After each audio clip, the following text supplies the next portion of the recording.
The clock above the register read 11:40 p.m.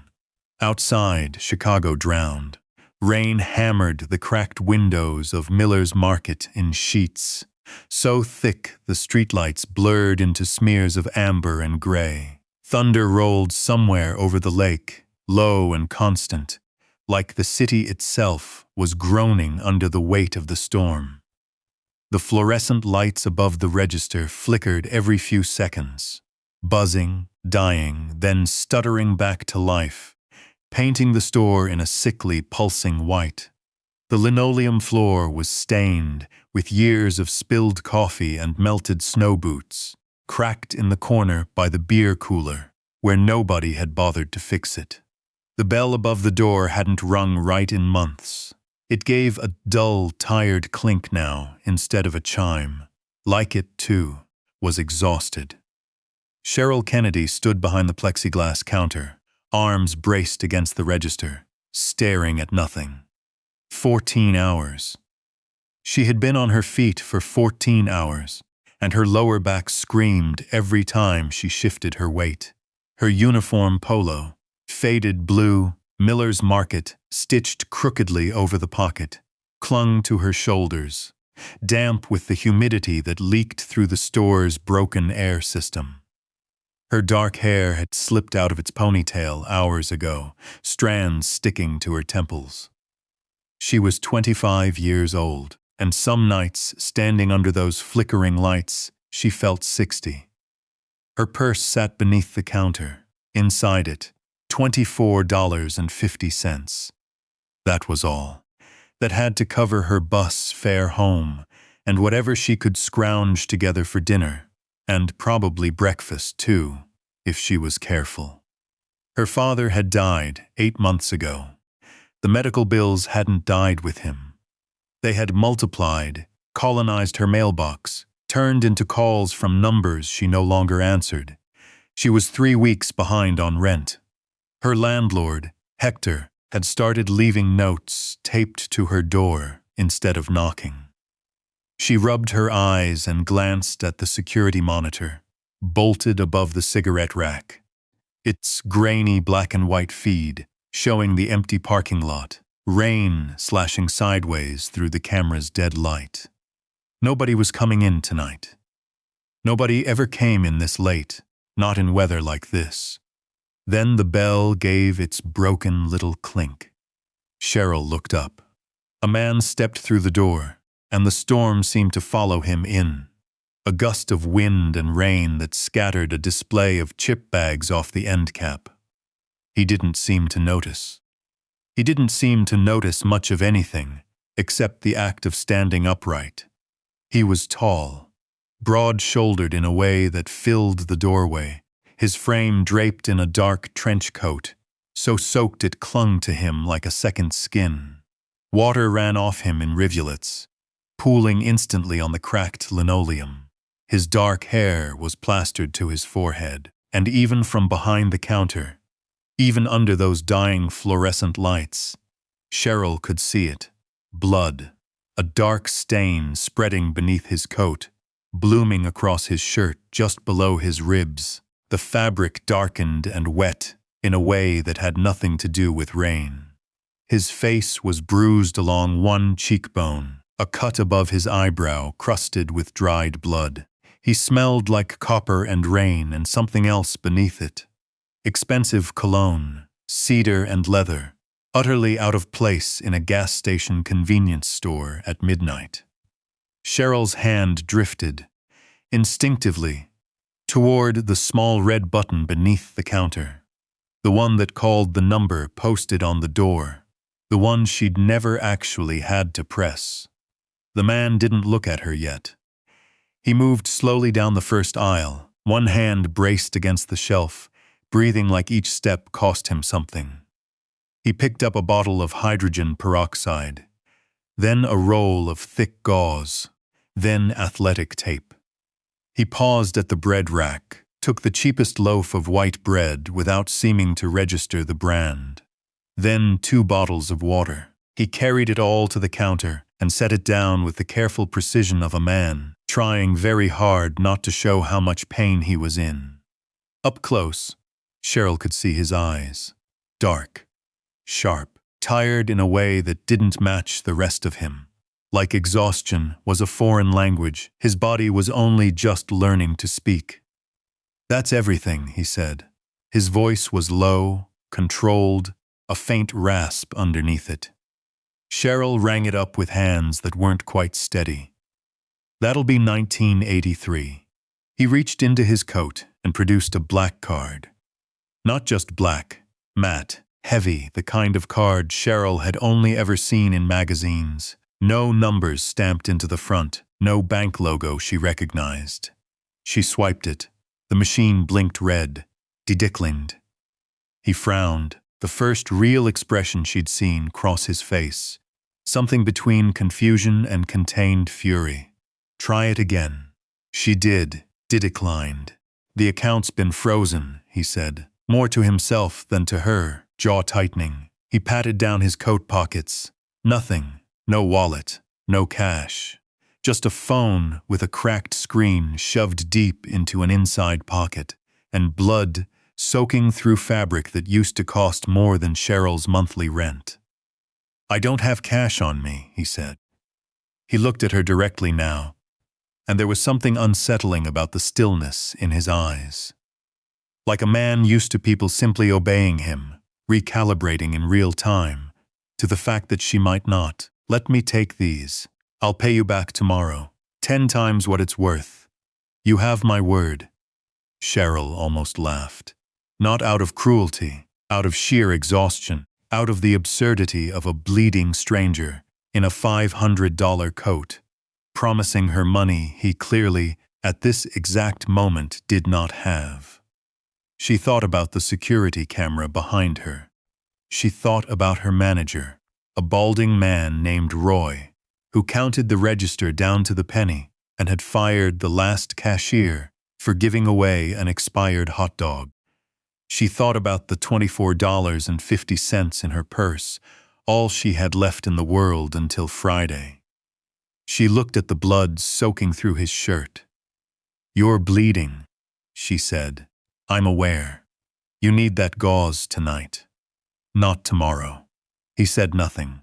He simply watched her, waiting, the way a man waits for a verdict he already suspects will go against him.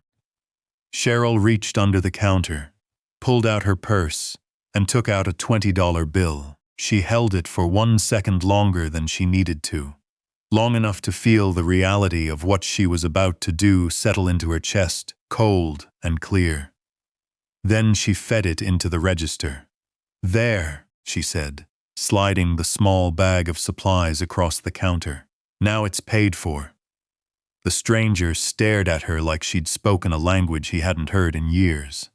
"Why?" he said. Not a question, really. A demand for an explanation the universe didn't usually require him to give. Cheryl shrugged, though her heart was hammering. "Because you're bleeding, and everyone has bad nights." Something shifted behind his eyes. Not softness, exactly. She wouldn't have called it that, not this early. But a kind of recognition, like a man cataloging something rare enough to remember. His gaze dropped to her chest to the small plastic name tag pinned crookedly above her pocket. "Cheryl," he read aloud, like he was memorizing the shape of the word. She nodded, suddenly aware of how alone they were, how empty the parking lot was, how far away the world felt behind that rain-streaked glass. He picked up the bag, turned toward the door, then paused, half silhouetted against the storm outside, rain hissing against the pavement behind him. "I do not forget debts," he said. It wasn't a thank you. It wasn't warm. It was flat and absolute. A statement of fact delivered the way other men might state their name or their address. Something foundational, something true whether or not anyone believed it. Then the door clinked shut behind him, and the storm swallowed him whole. Cheryl stood there for a long moment, staring at the space where he'd been, rain still spattering against the glass. Her hands were shaking. She told herself it was just the cold air rushing in from the open door. She didn't know his name. She had no idea. Standing there under those dying fluorescent lights with $3 and change left in her purse, that she had just spent her last $20 on Aymar Costello, the most feared man in Chicago. 3 days passed. Cheryl worked her shifts. She rode the bus with her hood up against the rain that refused to stop. She counted the days until payday with the grim arithmetic of someone who had done this math too many times before. She thought about the stranger sometimes. His eyes, his voice, the way he'd said, "I do not forget debts," like it was carved into stone. But she told herself it didn't matter. Strange things happened in convenience stores at midnight. People passed through. That was the whole point of a place like Miller's Market. Nobody stayed. Then, on the third evening, Hector knocked on her apartment door. Cheryl opened it, expecting another overdue notice, another apologetic shrug about how the building's owner didn't care about hardship, only about rent checks. Instead, she found her landlord standing in the hallway, looking like a man who had seen a ghost. Hector was in his 60s, thick around the middle, usually gruff, but not unkind. Tonight his hands were trembling. His eyes kept darting toward the stairwell, like he expected something to come up it. "Cheryl," he said, voice low. "Your rent." "I know, Hector, I'm going to have it by." "No." He shook his head hard. "Your rent's paid. All of it. Paid in full. Late fees, everything. Gone. Paid 2 years in advance." Cheryl blinked at him. "What, 2 years, Cheryl?" He wiped a hand across his mouth. "Some men came to my office this afternoon. They didn't ask. They just told me. Paid in cash, and told me your account was to be treated as, he struggled for the word, priority. Whatever you need.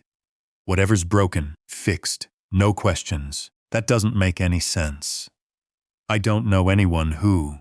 Please." Hector's voice cracked, and Cheryl realized, with a chill crawling up her spine, that he was genuinely afraid. "Please tell them I meant no disrespect.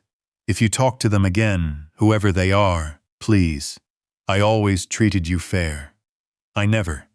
"Hector, I don't know what you're talking about." But even as she said it, an image rose in her mind, unbidden. Dark eyes, a matte black card, rain running down a bruised jaw. "I do not forget debts." Hector left quickly after that, practically fleeing down the stairwell, and Cheryl stood in her doorway, with her heart pounding, staring at the empty hall. The next night, walking home from the bus stop, she noticed the SUV. Black. Windows tinted so dark, they looked like solid slabs of obsidian. It idled at the corner of her street, engine running low and steady despite the rain. It didn't move when she passed it. It didn't need to. She could feel eyes on her from behind that glass, patient, watchful, unhurried.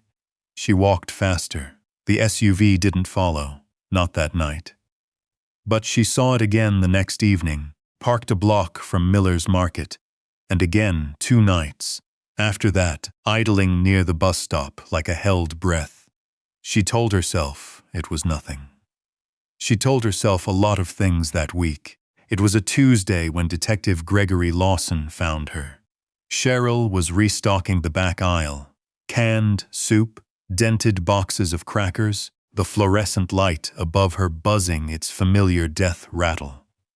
When she felt a presence at the end of the row.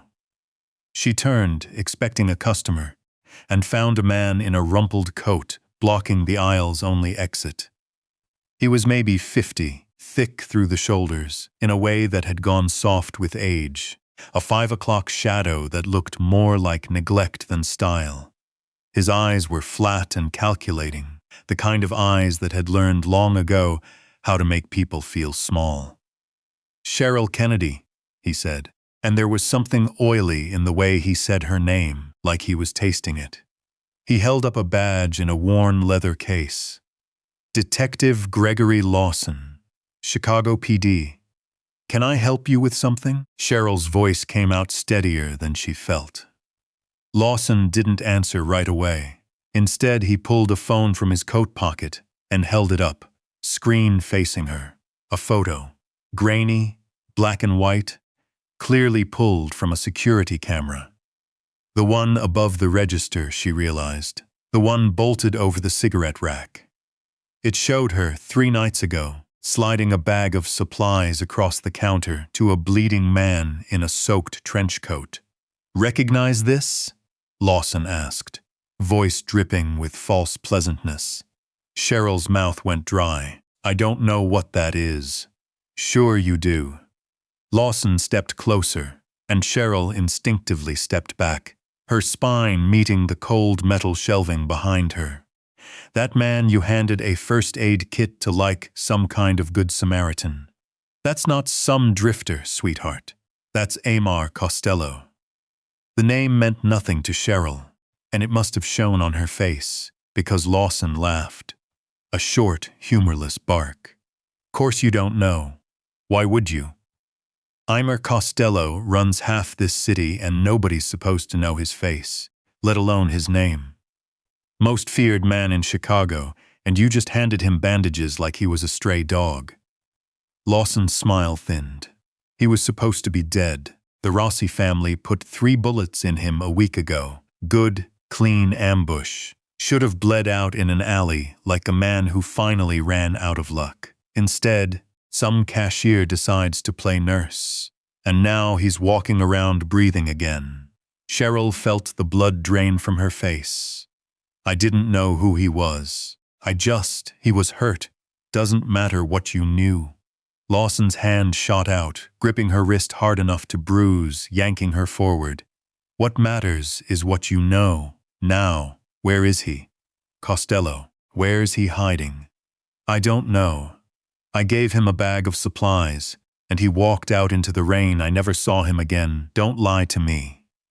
Lawson's grip tightened, and he shoved her back against the shelf, cans clattering to the floor.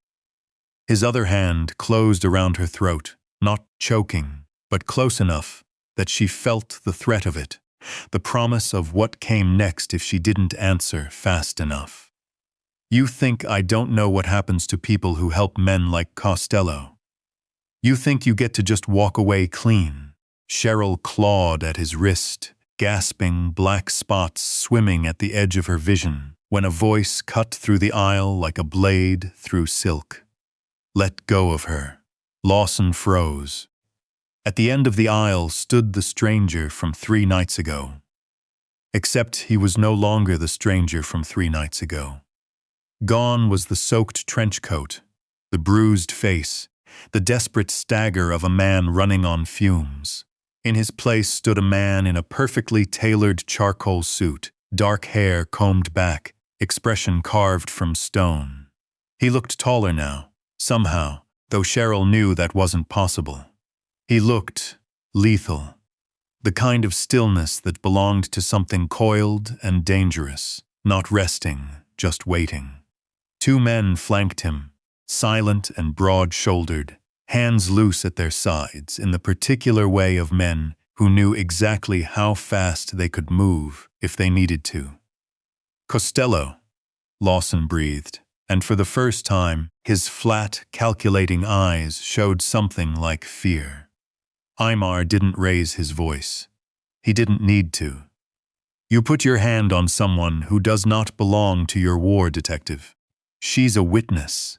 She is a woman who fed a stranger when she had nothing left to feed herself. Aymar took a slow step forward, and Lawson's grip on Cheryl's throat loosened involuntarily, his hand falling away like it had been burned. You will not touch her again. You don't scare me, Costello. I've got backup 2 minutes out. You have. Aymar glanced, almost lazily, toward the men flanking him. Approximately 11 seconds before that becomes irrelevant. Whatever Lawson saw in Aymar's face in that moment stripped the bravado from him entirely. He bolted, shoved past the 2 men, knocking over a display of paper towels. and fled through the front door into the rain, the broken bell giving its dull, useless clink behind him. Aymar didn't watch him go. He crossed the aisle in 3 strides and crouched in front of Cheryl, who had slid down against the shelving, legs unsteady beneath her, one hand pressed to her throat where Lawson's fingers had dug in. Up close, his eyes weren't cold at all. They were dark and focused, and moving over her face with an intensity that made her breath catch for an entirely different reason. He reached out, slowly, like he expected her to flinch away, and touched the red mark blooming on her throat with 2 fingers, feather-light. "I told you," he said quietly. "I do not forget debts." Cheryl swallowed hard, her voice barely a whisper. "This isn't what I meant when I gave you $20. "No," Aymar agreed. "But it's what it cost you." He straightened, offering her a hand. She hesitated only a second before taking it, letting him pull her to her feet. "My enemies know your face now. They know what you did. That makes you a target, whether either of us wanted it or not, a target." Cheryl's voice shook. "For helping someone, for helping me." Something flickered across his face, guilt, maybe, or the closest thing a man like him allowed himself. "You are not safe here. Not tonight. Not until this is finished." "So what? You're just going to kidnap me?" "I'm going to protect you," Aymar said, and the way he said it, flat and absolute, made it clear he considered the 2 things identical. Cheryl looked at the ruined aisle, cans scattered across the floor, the paper towel display collapsed, her own trembling hands, and understood, with a sinking certainty, that whatever normal life she'd had 3 days ago was already gone. The $20 had bought more than bandages. It had bought her a place inside someone else's war. "I'm not going anywhere with you," she said, even as her voice betrayed how frightened she was. "Cheryl." Aymar said her name the way he'd said it that first night, like he was memorizing it, like it mattered to him in a way he didn't fully understand yet. "You can stay here and wait for the next man Lawson sends, or the next Rossi soldier who decides you're a loose end. Or you can come with me and be safe and alive until I end this." Outside, thunder rolled low over the lake. Rain lashed the windows exactly as it had 3 nights before, like the storm itself refused to let go of her. Cheryl looked at the blood, dried now, old, still faintly visible at his collar where a bandage had once been. She thought of the $20. She thought of Hector's trembling hands. She thought of the black SUV idling at the corner of her street. "Fine," she said, hating how small her voice sounded. "But I'm not doing this because I'm scared of you." "I know," Aymar said, and something in his expression suggested he understood exactly why she was doing it, and respected it more than she realized. "You're doing it because you have nowhere else that's safe. That's different." He was right, and she hated that, too. The Costello estate sat on a bluff above Lake Michigan, a modern fortress of glass and dark stone that seemed to grow directly out of the cliffside. Floor-to-ceiling windows caught the storm gray light of the lake and turned it silver. A wrought iron gate, easily 12 feet tall, rolled open at the SUV's approach, revealing a long gravel drive lined with black cypress trees, their branches bending in the wind like sentries, bowing to something they feared. Cheryl pressed her face to the tinted window as they approached, watching the house rise out of the storm, beautiful and severe, floodlights catching on marble columns, a fountain in the courtyard throwing up spray that the wind scattered sideways. It looked less like a home and more like something built to survive a siege. She would later learn that was precisely the point. Guards stood at intervals along the drive, dark suits soaked through, weapons not quite hidden beneath their jackets. Their eyes tracked the SUV without expression, without curiosity, like men who had long ago stopped being surprised by anything Aymar Costello brought home. Inside, the estate was even more overwhelming. Vaulted ceilings, dark hardwood floors polished to a mirror shine, walls lined with art that Cheryl suspected cost more than every apartment she'd ever lived in combined. A grand staircase curved up from the foyer, its iron railing wrought into a pattern of vines and thorns. She was led, not quite escorted, not quite guided, something in between that made her skin prickle. To the east wing, a hallway of tall doors and soft, recessed lighting. A woman named Marisol, silent and efficient, showed her to a bedroom larger than Cheryl's entire apartment.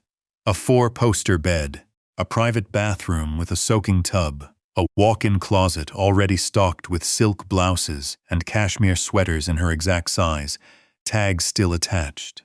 "Mr. Costello had these brought this afternoon," Marisol said, noting Cheryl's stunned expression. "He said you'd need them. He didn't ask me what I liked."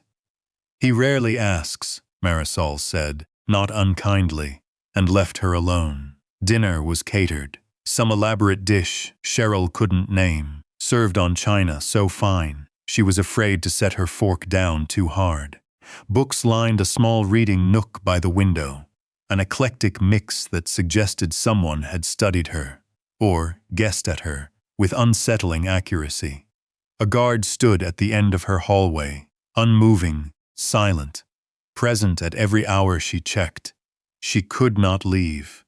When she tried the door to the west wing, a guard stepped smoothly into her path and, with quiet apology, informed her that area was restricted. When she tried to approach the tall windows overlooking the lake, a second guard materialized to gently steer her back, citing security concerns she didn't fully understand and wasn't given the chance to argue. By the third day, the silk and the china and the soft lighting had all begun to feel less like comfort and more like the padding of a very expensive cage. She found Aymar in the west sitting room that evening, standing at a window that overlooked the storm-lashed lake, a glass of amber liquid untouched in his hand. He'd traded the charcoal suit for a simple dark sweater, and for a moment, just a moment, he looked less like the most feared man in Chicago, and more like a man who hadn't slept properly in years. "You paid off my rent," Cheryl said without preamble. 2 years of it. "Yes, you didn't ask if I wanted that. You needed it. That's not the same thing." Cheryl crossed her arms, planting herself firmly in the doorway. "I saved a hurting man. I didn't sell my freedom to the mob." Aymar turned from the window, and something crossed his face that she couldn't quite read. Not anger, not quite confusion. Something more like a man encountering an equation he'd never had to solve before. "You would rather be unsafe," he said slowly, "than protected." "I would rather choose," Cheryl said. "That's it. That's the whole thing. You keep handing me things, money, clothes, this house, like safety is the only gift worth giving. But you never once asked me what I wanted. You just took. I took you out of a store where a corrupt detective had his hand around your throat. And I'm grateful for that," Cheryl snapped, though her voice wavered. "Genuinely, I am. But gratitude isn't the same as consent. And safety, without choice, is just a prettier prison, Aymar. You built me a beautiful cage, and you keep calling it a gift." The room went quiet except for the distant murmur of the storm against the glass. Aymar studied her for a long moment, something working behind his dark eyes that she couldn't name. "No one has spoken to me that way in a very long time," he said finally. "Maybe that's the problem." He didn't answer that. He simply looked at her, and Cheryl held his gaze, refusing to be the one to look away first, even as her heart pounded hard enough that she was certain he could hear it across the room. Dorian Sanders found her, the next morning in the estate's library, curled into a leather armchair with one of the books from her nook, though she hadn't managed to read more than a page in 20 minutes. He was a broad man, built like a wall, a scar running from his temple to his jaw that pulled his mouth into a permanent half-frown. He didn't sit.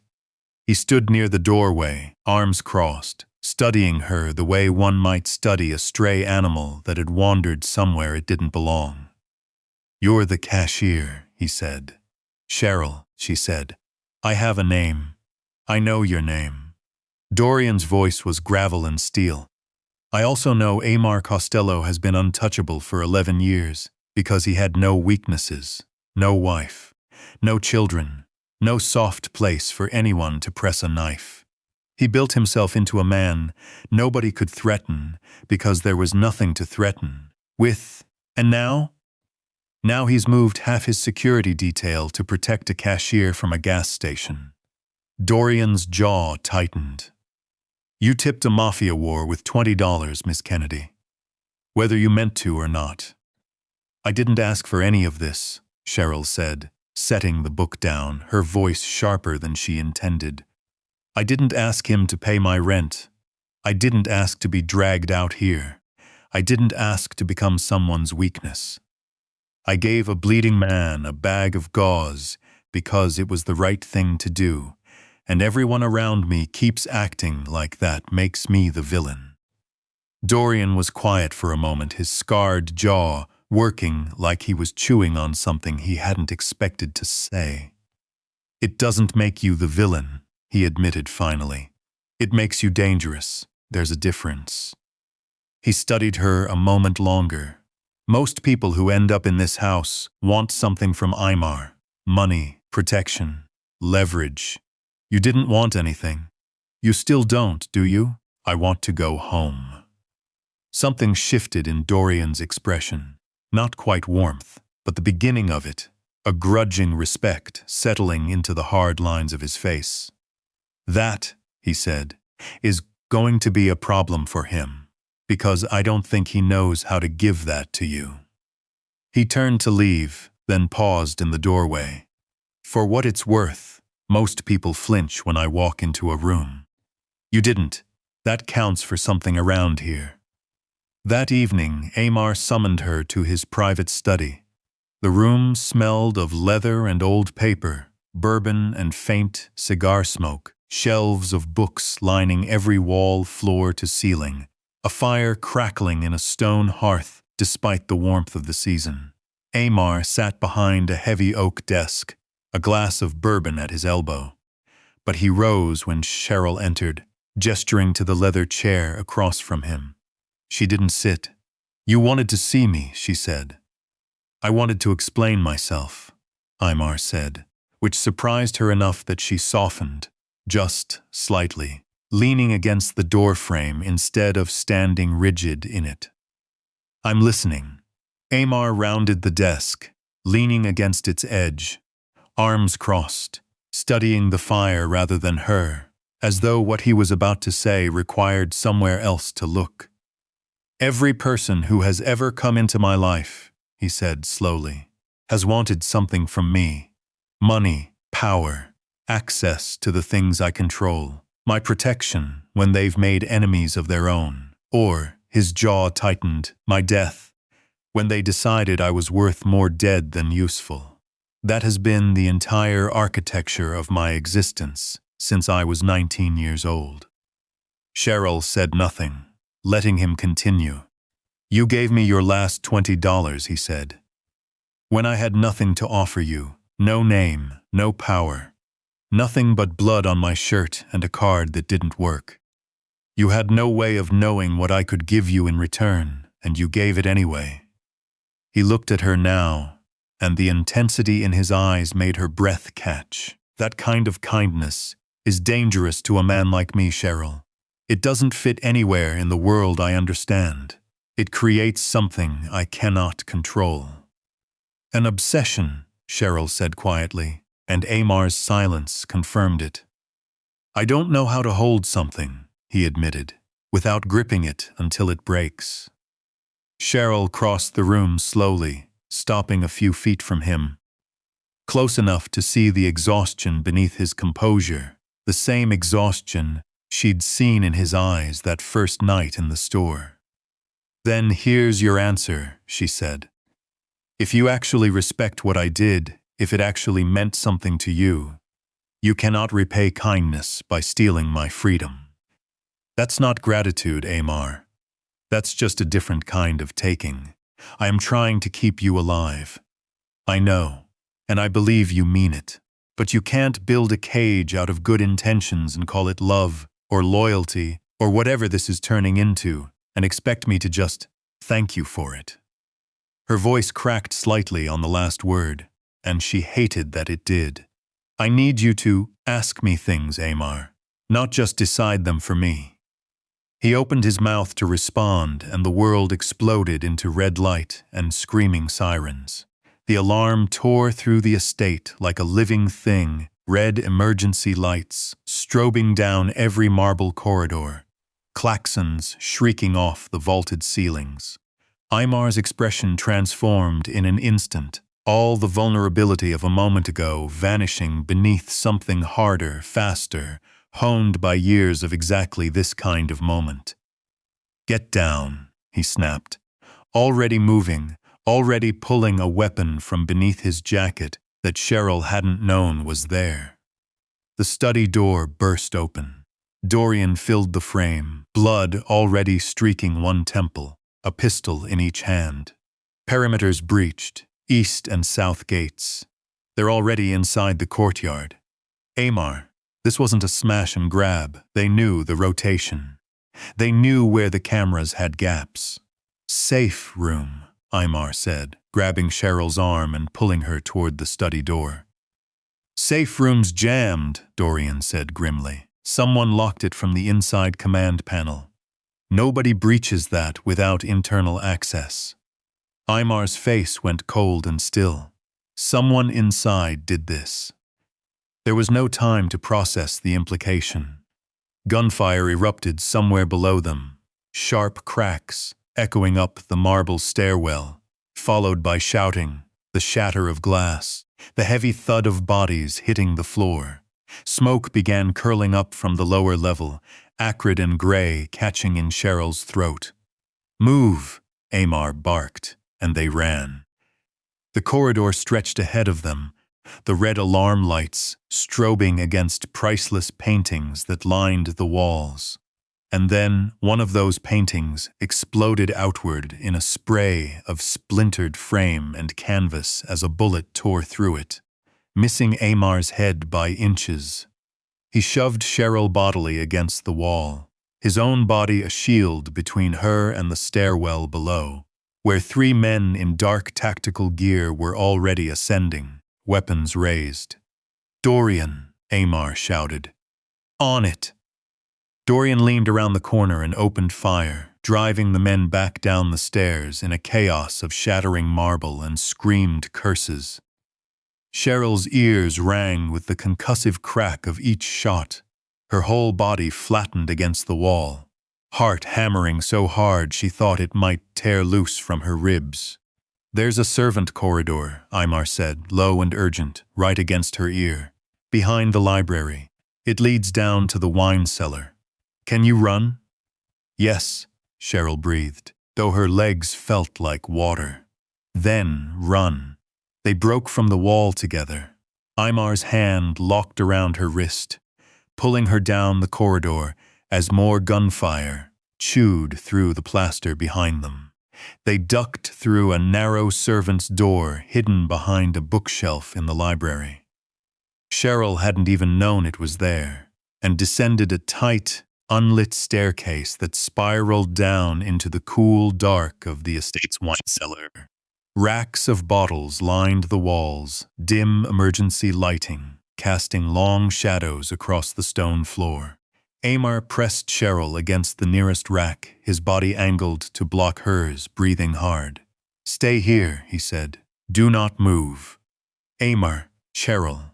His hand cupped her jaw for one brief, fierce second, eyes locked on hers. Please. Then he was gone.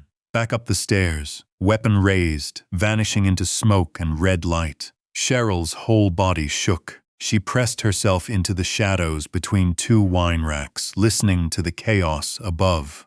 Gunfire, shouting, the heavy percussion of something exploding. Maybe a gas line, maybe a grenade. She couldn't tell anymore.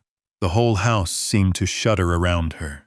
Minutes stretched into what felt like hours. Then footsteps on the stairs. Fast, heavy, wrong. Cheryl shrank back into the shadows just as two men in tactical gear descended into the cellar, weapons sweeping the dark. "Boss wants the girl," one muttered to the other. "Says she's the leverage." Cheryl's blood turned to ice. She pressed herself flatter against the rack, heart slamming against her ribs, watching through the gaps in the bottles as the men's flashlight beams swept closer, closer. A shot rang out from the stairwell. One of the men crumpled. Aymar came down the last few steps, like something unleashed, weapon raised, and the second man barely got a shot off before Dorian appeared behind him, driving him to the ground. But Aymar staggered. Cheryl saw it before he did. It seemed. The dark stain already spreading across his shoulder, blooming fast, his weapon hand faltering. Aymar. She was moving before she'd decided to, catching him as his knees buckled slightly against a wine rack, bottles rattling. "I'm fine," he gritted out, though his face had gone pale, sweat beading at his temple. "You're not fine. You're bleeding. Again." Dorian appeared beside them, breathing hard, blood on his own hands from a graze along his forearm. "We're pinned down. 3 more coming through the courtyard. Maybe 4. I'm down 2. He checked his magazine, jaw tightening. 6 rounds. We are not holding this cellar. Cheryl's mind raced, adrenaline sharpening everything into brutal clarity. Her eyes swept the cellar. Racks of wine, an old wooden work table, stone walls slick with condensation, and landed on a red panel mounted near the stairwell. Emergency fire suppression stenciled above it in faded letters, and beside it, a heavy steel extinguisher mounted on the wall. "There," she said, already moving toward it, wrenching the extinguisher free from its bracket. "Cheryl, stay down." Aymar's voice cracked with something close to panic, reaching for her even as blood soaked further through his sleeve. She ignored him. Footsteps thundered down the stairwell. The remaining Rossi men, weapons raised, flashlight beams slicing through the smoke and shadow of the cellar. Cheryl hurled the extinguisher with everything she had, sending it skidding and bouncing across the stone floor directly into the path of the advancing men. "Shoot it!" she screamed. For one suspended second, nothing happened. The men's flashlights swinging toward the canister, rolling toward their feet, confusion flickering across their faces. Then Aymar, despite the blood soaking his shoulder, despite his faltering grip, raised his weapon with his good arm and fired. The extinguisher canister ruptured in a violent burst, and the cellar erupted into a churning white cloud of chemical foam and pressurized gas, engulfing the advancing men entirely. Shouts turned to choking coughs, flashlight beams swinging wildly through the blinding white haze, the men stumbling, disoriented, weapons firing uselessly into empty air. Dorian moved like a shadow through the chaos, and within seconds the cellar had gone silent, except for the hiss of dissipating foam and 3 bodies crumpled against the stone floor. Cheryl stood frozen, chest heaving, staring at what she'd just done. Aymar was staring at her too, pale, bleeding, breathing hard, but staring at her like he was seeing her for the very first time. Upstairs, the alarms finally began to cut out one by one, replaced by the distant sound of Dorian's men securing the perimeter, shouted confirmations that the breach had been contained, The last of the Rossi soldiers either dead or fled into the storm outside. Cheryl had saved his life. Again, she tore a long strip of fabric from the hem of her silk dress. The one he'd bought her, she noted distantly, the irony not lost on her, even through the adrenaline, and pressed it hard against the wound in his shoulder, her hands finally shaking now that the danger had passed. "Hold still," she said, voice unsteady but firm, kneeling beside him where he'd slumped against the wine rack. "You could have been killed." Aymar's voice was rough, pain and something else threading through it. "Throwing yourself into the open like that. You could have been killed. First," Cheryl shot back, tying the fabric tight around his shoulder despite his wince. "You're the most powerful man in the city, Aymar Costello. And every single time I see you, you're bleeding." A breath of something that might have been a laugh escaped him, quickly swallowed by pain. "It's beginning to feel like a pattern. It's beginning to feel like your job description." He studied her in the dim emergency light of the cellar, her hands steady now on his wound. Despite everything, her jaw set with the same stubborn resolve he'd seen that very first night, when she'd fed her last $20 into a cash register for a stranger she owed nothing. "You are not fragile," he said quietly, like he was only just now understanding the full weight of it. "I never said I was." "No," he agreed. "You didn't. I just wasn't listening." Dorian appeared at the top of the cellar stairs, surveying the scene below, the unconscious Rossi soldiers, the shredded extinguisher canister, Aymar bleeding but alive, Cheryl kneeling beside him with fierce, steady hands. She just took out 3 men with a fire extinguisher and a decent throwing arm, Dorian said, something almost like awe threading through his gravel voice. He looked at Cheryl with an expression that had shed every trace of the wariness from their first meeting. "She's Costello now." Cheryl looked up sharply. "I didn't ask to be anyone's anything." "I know," Dorian said, and for the first time he almost smiled. "Doesn't change what I just watched." The estate's medical wing was quieter than Cheryl expected. All soft light and hushed efficiency, a private physician stitching the wound in Aymar's shoulder, while Cheryl sat in the corner, still wearing her torn silk dress, refusing to leave, despite 3 separate suggestions that she should rest. It was there, watching the doctor work, that the pieces began assembling themselves in Cheryl's mind. Small, nagging details that had felt insignificant in the chaos of the attack, but now sat wrong, like a puzzle with one piece forced into the wrong slot. "The East Corridor guard," she said suddenly. Aymar's eyes opened, sharp despite the sedative beginning to work through his system. "What?" "When we ran past the East Corridor, there should have been a guard posted there. I remember seeing him earlier today when Marisol showed me to my room. He wasn't there. The whole hallway was empty." Dorian, standing near the door, straightened. "Continue." "And the security panel," Cheryl said, thinking harder now, piecing it together in real time. "You said the safe room was locked from the inside command panel. That's internal access, right? Not something the Rossi family could do from outside." "Correct," Aymar said slowly. "And Lawson." Cheryl's stomach turned cold. "At the store, when he cornered me, he said something. He said, the Rossi family put 3 bullets in him a week ago. Good, clean ambush. At the time I thought it was just detective talk, but clean ambush. Like he knew the details of exactly how it happened. Not guessed. Knew." Dorian's jaw tightened. "Lawson's dirty, we know that. But he's not estate staff. He couldn't have known those details unless someone here told him," Cheryl finished.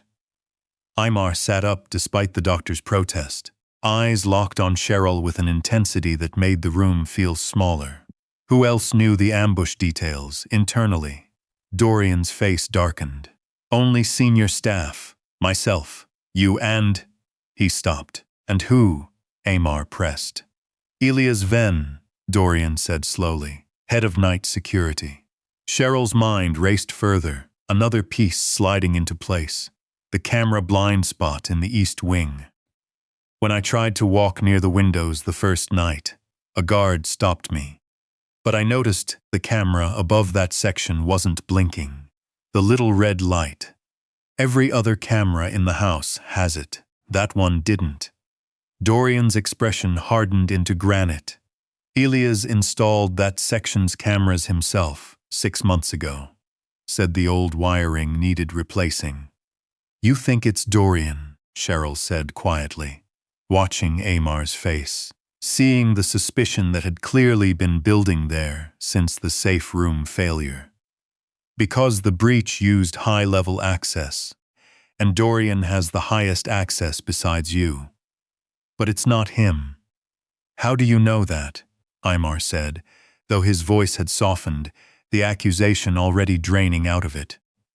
Because Dorian was the one shooting at the men who tried to take me in the cellar, Cheryl said simply. A traitor doesn't fight that hard to protect the leverage he sold out. And because everything I just told you, the missing guard, the blind camera, the phrase Lawson used, all of it points to one person, with access to security rotations, camera installation, and the safe room override, Elias Venn, not Dorian.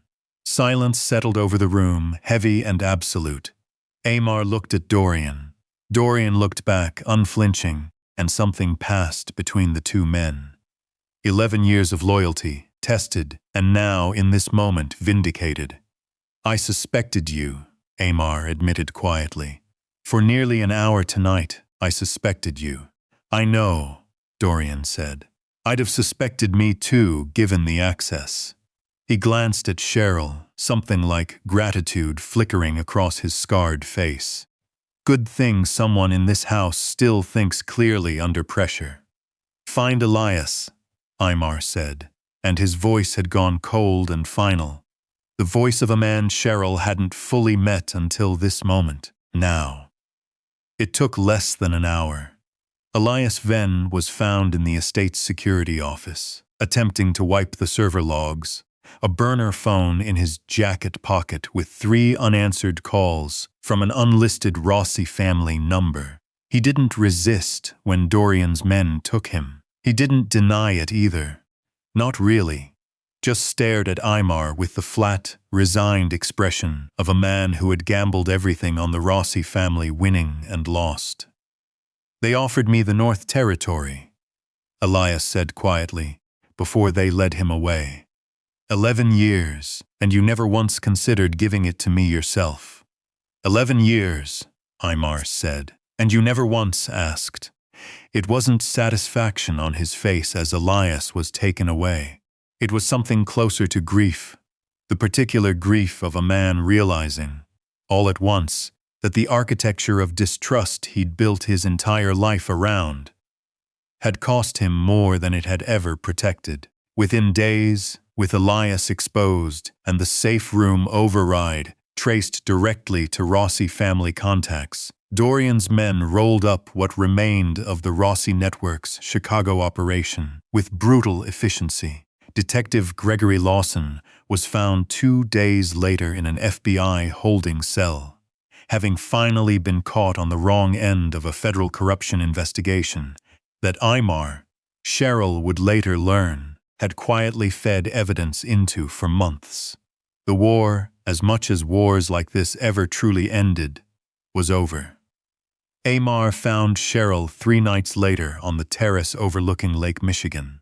The storm finally broken, the water below calm and silver under a clear night sky. She stood at the railing, arms wrapped around herself against the cool breeze, watching the lights of the city glimmer faintly in the distance. I owe you an apology, he said, coming to stand beside her, close but not touching. You don't owe me anything. That was kind of the whole point of the $20. A faint, tired smile touched his mouth. I was wrong. About the estate, about the guards on your door, the locked windows, all of it. He turned to face her fully, and the exhaustion she'd seen in him that very first night in the store had returned, but different now, softer, more honest. I called it protection. And it was, partly, but it was also fear. I could not bear the thought of losing the one person who helped me when I had absolutely nothing to offer in return. So I built walls around you, the same way I've built walls around everything I've ever been afraid to lose. I told myself it was safety. It was also, if I'm honest, control. Cheryl said nothing, letting him continue. Letting the silence hold space for what she could see was, for him, an enormous admission. So I am giving you a choice, Aymar said. A real one this time. A new identity, if you want to disappear entirely. Money enough that you would never worry about rent or medical debt again. A safe apartment, anywhere in the world, far from this city and everything in it. Or, he paused, something vulnerable flickering across his face. The right to simply leave, with nothing but your own life back. No debt between us, no obligation, no guards, no surveillance. Whatever you choose, I will not stop you, and I will not follow you. Cheryl looked at him for a long moment, the wind pulling at her hair, the lake stretching dark and endless behind him. She understood, standing there, that this was the first real gift he had ever given her. Not silk, not a mansion, not 2 years of paid rent, choice. She didn't answer right away. She let the silence stretch, let it matter. Let Aymar stand there in it without reaching for her, without filling the space the way he'd filled every space in his life for years, with money, with power, with the sheer force of his will. He simply waited, and that, more than anything he could have said, told her everything she needed to know. I need time, she said finally.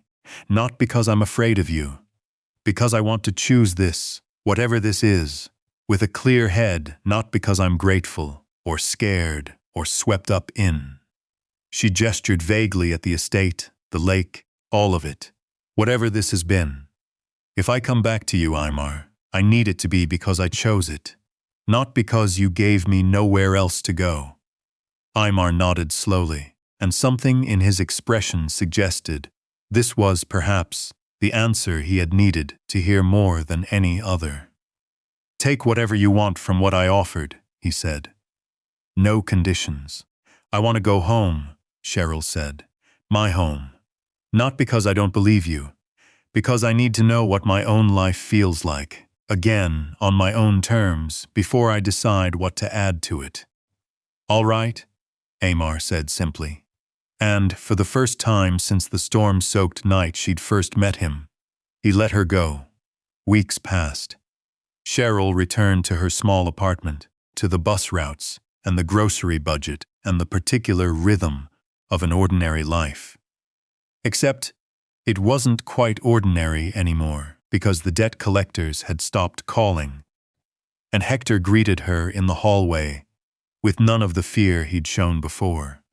Only the easy familiarity of a landlord and tenant, who'd simply weathered a strange season together. She thought about Aymar more than she wanted to admit. She thought about the way he'd looked at her on the terrace, giving her freedom without a single string attached, after a lifetime of never having learned how to give anything away without gripping it too tight. She didn't call him. He didn't call her either, though twice she caught the same black SUV idling a respectful 2 blocks from her apartment, never approaching, simply present, like a promise kept at a distance. Then, one afternoon, a letter arrived. No return address. Inside, a single document. The deed to Miller's Market, the ownership transferred entirely into her name. No strings attached, no clause, no fine print. He hadn't asked. But this time, it didn't feel like taking. It felt like an offering, left at her door, for her to accept or refuse entirely on her own terms. Cheryl sat with that deed for 3 days before she drove out to the store. It had been closed for weeks, damaged, apparently, in some incident Roy had vaguely alluded to in a text message that read only, "Store's out of commission, don't ask, don't worry about your job, someone bought us out." When she arrived, she found it transformed, new windows, clean and gleaming, replacing the cracked glass. Fresh paint over the tired gray exterior. Inside, new shelving, new flooring. The fluorescent lights replaced with warm, steady lighting that didn't flicker once. Near the register, mounted on a small brass plaque, were 5 words. "Everyone has bad nights." Cheryl stood in the doorway for a long time, tears she hadn't expected blurring her vision before she finally understood. He hadn't kept control. He'd handed her the whole of it. The building, the choice, the future. And simply walked away, trusting her to decide what came next. She reopened Miller's Market 2 weeks later, hired back the old staff plus 2 more, and stood behind the same counter in the same spot, though everything around her had changed. At 11:40 p.m., 3 days after reopening, the bell above the door gave a clean, proper chime, no longer broken, no longer the dull, tired clink she'd known for years. And Aymar Costello walked in. He was not bleeding this time. He wore a simple dark coat, dry, unhurried, and there was something almost boyish in the careful way he crossed to the first aisle, picking up a bottle of hydrogen peroxide, a roll of thick gauze, a cheap loaf of white bread, 2 bottles of water, mirroring, deliberately, exactly what he'd bought that first storm-soaked night, and then, pausing at the counter display, 1 expensive chocolate bar, the good kind, imported, that he set down last with the faintest hint of a smile. He carried it all to the register. Cheryl looked at him, at the familiar items lined up on the counter, and felt something in her chest loosen that had been tight for weeks. "That's everything," he said, echoing his own words from that first night. "That'll be 1983, Cheryl said, fighting a smile of her own. "Plus the chocolate." He reached into his coat and produced the same matte black card. She swiped it. It went through. Cheryl laughed, a real laugh, bright and unguarded, the kind she hadn't let herself have in longer than she could remember. "Card works this time," she said. "Accounts no longer frozen," Aymar said, something warm threading through his usually flat, controlled voice. "Turns out that helps." She slid the receipt across the counter, and for a moment neither of them moved, the store quiet around them, warm light pooling over the clean new floor, rain no longer lashing the windows outside. "Do you still want an ordinary life?" Aymar asked finally, watching her carefully, the way he had that very first night, cataloging something rare. Cheryl looked around the store, hers, no strings, no conditions, and then back at him. "No," she said, "I want a life that belongs to me. That's different from ordinary. I don't need it to be small. I just need it to be mine." Something in Aymar's expression shifted, softened, opened in a way she hadn't seen from him before, not even on the terrace. "Then let me stand beside it," he said quietly. "Not own it. Not guard it from a distance you can't cross. Just stand beside it. If you'll let me." Cheryl came around the counter, closing the distance between them, and for a long moment simply looked at him. The man who had walked into her store bleeding and left it, weeks later, remade, and had somehow let her be remade too, on her own terms, in her own time. "Okay," she said softly. He kissed her then, gently, like a man who had finally learned the difference between taking and being given something freely. And Cheryl kissed him back, standing in the same spot where she'd once handed a stranger her last $20, understanding now that it had never really been about the money at all. Cheryl Kennedy had thought, on that storm-soaked night 8 weeks ago, that she'd spent her last $20 on bandages, bread, and water. She'd had no idea she had purchased the attention of Chicago's most dangerous man. But in truth, she hadn't bought Aymar Costello at all. She had reminded him what mercy felt like in a world that had trained him to expect only hunger from every hand that reached toward him. He had given her protection, clumsy and overreaching at first, a man who didn't yet know the difference between keeping someone safe and keeping someone captive.